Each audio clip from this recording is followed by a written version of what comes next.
ప్రియమైన దేవుని బిడ్డలారా, పరిశుద్ధమును దేవునికి అనుకూలమునైన సజీవ యాగముగా మీ శరీరములను ఆయనకు సమర్పించుకొనుడని దేవుని వాత్సల్యమును బట్టి మిమ్మల్ని బతిమాలు కొనుచున్నాను. రోమీలోకి రాసిన పత్రిక 12:1 అనేక సార్లు మనం ఏమని ప్రార్థిస్తున్నామో తెలియకుండానే ప్రార్థిస్తాం. అలాగే అనేక సార్లు మనం ఏం పాడుతున్నామో తెలియకుండానే పాడుతూ ఉంటాం. మనలో ప్రతి ఒక్కరం దేవుని స్తుతించుటకు మరియు ఆయన కొరకు సంపూర్ణంగా జీవించుటకు దేవుడు మనల్ని పిలిచాడని జ్ఞాపకం ఉంచుకుందాం. ఒకరోజు పాస్టర్ గారు ఏర్పాటు చేసిన ప్రత్యేక ప్రార్థన కూటంలో అందరూ కూర్చున్నారు. ప్రారంభ ప్రార్థన చేయమని వయసు మళ్ళిన ఒక పెద్ద మనిషిని అడిగారు.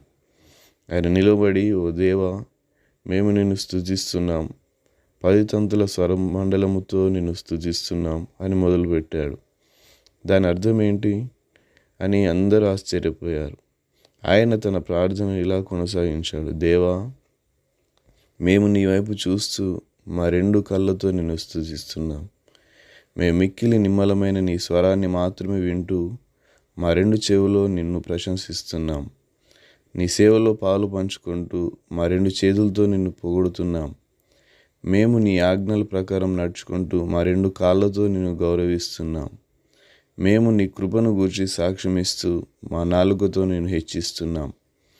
మేము నిన్ను మాత్రమే పూర్ణ హృదయముతో ప్రేమిస్తూ మా హృదయముతో నిన్ను ఆరాధిస్తున్నాం.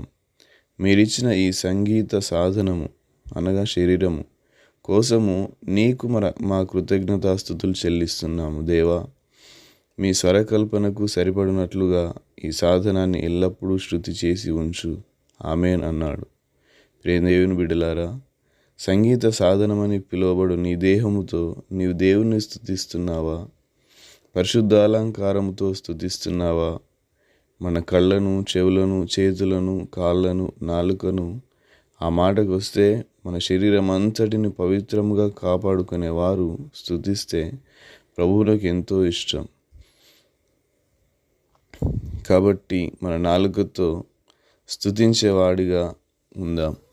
లేక మన పూర్ణ బలముతో, పూర్ణ శక్తితో, పూర్ణ ఆత్మతో దేవుని స్తుతించే విధంగా మనం తయారవుదాం. ఈ చిన్న సందేశం కనుక నచ్చినట్లయితే మా యూట్యూబ్ ఛానల్ని సబ్స్క్రైబ్ చేయండి. అనేక మందికి ఈ మెసేజ్ ఫార్వర్డ్ చేయండి.